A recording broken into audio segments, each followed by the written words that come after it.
आपण मानक समस्त को आम चैनल को बहुत बहुत स्वागत। आसतु आज मु आपण मानक सहित राशि लड्डू रेसिपीटी शेयर करी जहाँकि आम देह बहुत हितकर अटे।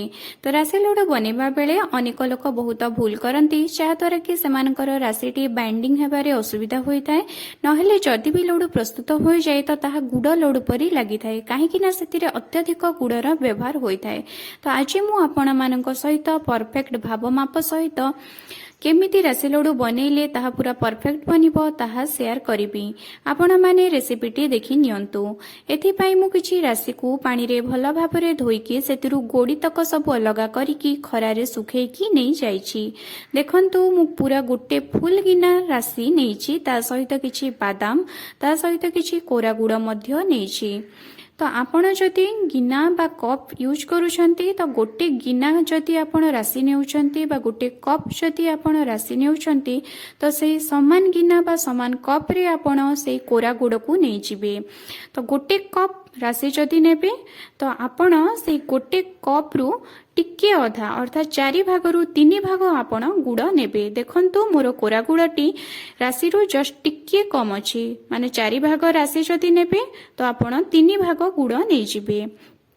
एबे आमे बादाम को भाजिबा।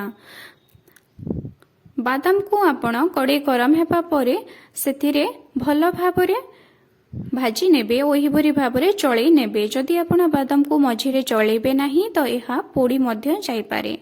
बादाम सबु भल भाबरे भाजी होई जिबा परे आपण एहा को गोटे जगह को ट्रांसफर करी दियंतु।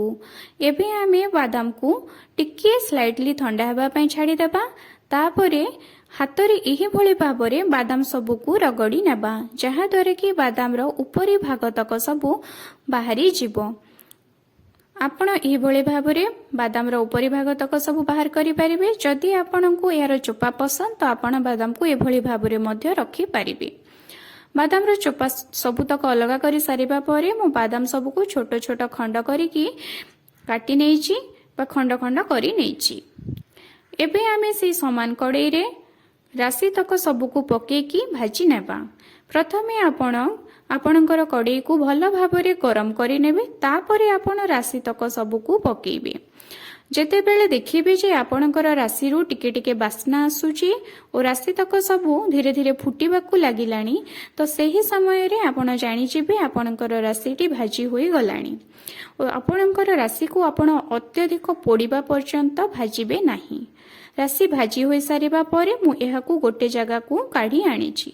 आपण एही भली भाबरे भजा राशि को जदि हाथ रे चकटी नेबे तो देखिबे आपणकर राशि खंड खंड होई जिवो, तार बास्ना आसी जिवो। आपण जानि जिबे जे आपणकर राशिटी भल भाबरे भाजी होई जाइछि। एबे आमे कड़ाई रे किछि पानी नै जिबा ओ सेथिरे जेउ कोरा गुड़ रखिथिले माने गुड़ को जो कोरिकी रखिथिले ताहाको कोरा गुड़ बोली कुहा जाई थाए। से कोरा गुड़ को एथिरे मु पकेई देछि। पानी रे जेते बेले आपणकर गुड़टी भल भाबरे मिसी जिवो तापरे आपण एहाकू फुटिबा पई छाडी देबे। गुड़टी एबे हमर भल भाबरे फुटी आसिलानी। एबे आमे लड्डू पाग पई गुड़ को चेक करिबा। एथिपाई आपण कौन करिवे ना गोटे गिनारे किछि पानी नै जिबे ओ याकू कड़ाई पाखरे रखिदिबे। आपण कड़ाई रु टिके गुड़ आनिकी पानी रे पकई देखिबे। देखंतु हमर गुड़ सब पानी रे भल भाबरे मिसी जाउची।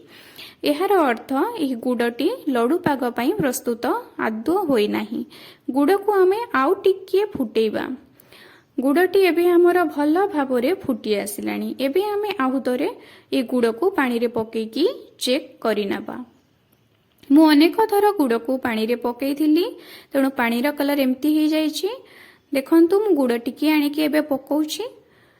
गुड़ को पकेइबा परे एहाकू हाथ रे मु धरुछि। देखंतु एहा मो हाथ रे टिके भी लटकु नाही ओ एहा हाथ रु छाडी की गोटे चॉकलेट बॉल परी होई जाउछि। एहा ही हेउछि परफेक्ट पाग। एही समय रे आपण गैस रा फ्लेम को बंद करि दियंतु और आपणकर भजा राशि तक सब आनिकी गुड़ उपरे पकेई दियंतु। ता सहित आपणकर जो खंड खंड बादाम रहिछि ताहा सब मध्य पकेई दियंतु और एहाकू गुड़ रे भल भाबरे गोळेई नियंतु। भल भाबरे गोळे सारिबा परे मु एहाकू गोटे जगह को काढी आनिछि। एबे मु किछि पानी ନେଇଯାଇଛି କାହିଁକିନା ଯଦି ପାଣି ହାତ ହେଇକି ଆପଣ ଲଡୁ ବନେଇବେ ତ ଗରମ ଗରମ ଲଡୁଟି ଆପଣଙ୍କ ହାତରେ ଲାଗିବ ନାହିଁ। ଆପଣ ସଙ୍ଗେ ସଙ୍ଗେ ଲଡୁ ବନେଇବେ ନାହିଁ। କଡ଼େଇର ରାଶିକୁ ଆପଣ ଗ୍ୟାସରୁ କାଢ଼ିକି ଆଣିବା ପରେ ଏହାକୁ 5 ମିନିଟ୍ ପର୍ଯ୍ୟନ୍ତ ଏହିଭଳି ଭାବରେ ଛାଡ଼ି ଦିଅନ୍ତୁ, ଯାହାଦ୍ୱାରା କି ଏହା ସ୍ଲାଇଟଲି ଥଣ୍ଡା ହେବ। ମାନେ ଟିକେ ଏହାକୁ ଥଣ୍ଡା ହେବା ପାଇଁ ଛାଡ଼ି ଦିଅନ୍ତୁ। 5 ମିନିଟ୍ ଗଲା ପରେ ଆପଣ ଟିକେ ଟିକେ ପାଣି ହାତ ହେଇକି ରାଶି ଟିକେ ଟିକେ ନେଇକି ଏହିଭଳି ଭାବରେ ଗୋଲ ଗୋଲ କରିକି ରାଶି ଲଡୁ ସବୁତକ ବନେଇ ନିଅନ୍ତୁ, ଯାହାଦ୍ୱାରା କି ଆପଣଙ୍କର ଲଡୁଟି ପରଫେକ୍ଟ ବନିବ। ଲଡୁ ସବୁ ବନେଇ ସାରିବା ପରେ ମୋର କିଛି ରାଶି ତକ କଡ଼େଇରେ ଏଇଭଳି ଭାବରେ ଲାଗିକି ରହିଥିଲା, ତେଣୁ ମୁଁ କଡ଼େଇକୁ ଆଣିକି ଗ୍ୟାସରେ ବସେଇକି ପୁଣି ଥରେ ଟିକିଏ ଗରମ କରି ନେଉଛି। ଆପଣ ଅଧିକ ଗରମ କରିବେ ନାହିଁ, ନହେଲେ ଆପଣଙ୍କର ଗୁଡ଼ ଓ ରାଶି ଉଭୟ ପୋଡ଼ି ଯାଇପାରେ। ଜଷ୍ଟ ଟିକିଏ ଗରମ କରିବେ, ଯାହାଦ୍ୱାରା କି ଆପଣଙ୍କର ରାଶି ତକ ସବୁ କଡ଼େଇରୁ ଏହିଭଳି ଭାବରେ ବାହାରି ଯିବ। ଦେଖନ୍ତୁ ଆମର ରାଶି ଓ ଗୁଡ଼ ଗୋଟେ ଜାଗାରେ ଏକାଠି ହୋଇଯାଇଛନ୍ତି ଓ ପୁରା କଡ଼େଇକି ଛାଡ଼ି ଦେଇଛନ୍ତି। ଏହିଭଳି ସମୟରେ ଆପଣ ଜଷ୍ଟ ଟିକେ ପାଣି ହାତ ହେବେ ଓ ରାଶି ତକ ସବୁକୁ ଏହିଭଳି ଭାବରେ ନେଇକି ପୁଣି ଥରେ ଏହିଭଳି ଭାବରେ ଗୋଲ ଗୋଲ କରିନେବେ, ଯାହାଦ୍ୱାରା କି ଆମର ରାଶି ଲଡୁଟି ପ୍ରସ୍ତୁତ ହୋଇଯିବ। ମୁଁ ଏଥିରେ ସହଜ ପ୍ରଣାଳୀରେ ରାଶି ଲଡୁ କେମିତି ବନେଇବା ତାହା ସେୟାର କରିଛି। ଆପଣମାନେ ମଧ୍ୟ ଏହିଭଳି ଭାବରେ ଘରେ ଏହା ପ୍ରସ୍ତୁତ କରନ୍ତୁ। ଦେଖନ୍ତୁ ମୁଁ କେମିତି ସହଜ ପ୍ରଣାଳୀରେ ଏତେ ସବୁ ରାଶି ଲଡୁ ପ୍ରସ୍ତୁତ କରି ନେଇଛି। ଆପଣମାନେ ଘରେ ଏହା ନିଶ୍ଚିତ ଥରେ ଟ୍ରାଏ କରନ୍ତୁ ଓ ଖାଆନ୍ତୁ। ଏହା ଦେହ ପାଇଁ ବହୁତ ଭଲ ଅଟେ। ଆପଣ ଏହା ଛୁଆମାନଙ୍କୁ ମଧ୍ୟ ଶୀତ ଦିନେ ଦେଇପାରିବେ, ସେମାନଙ୍କ ସ୍ୱାସ୍ଥ୍ୟ ପାଇଁ ବହୁତ ହିତକର ହେବ। ତା ସହିତ ଟିଫିନରେ ମଧ୍ୟ ଆପଣ ଦେଇପାରିବେ।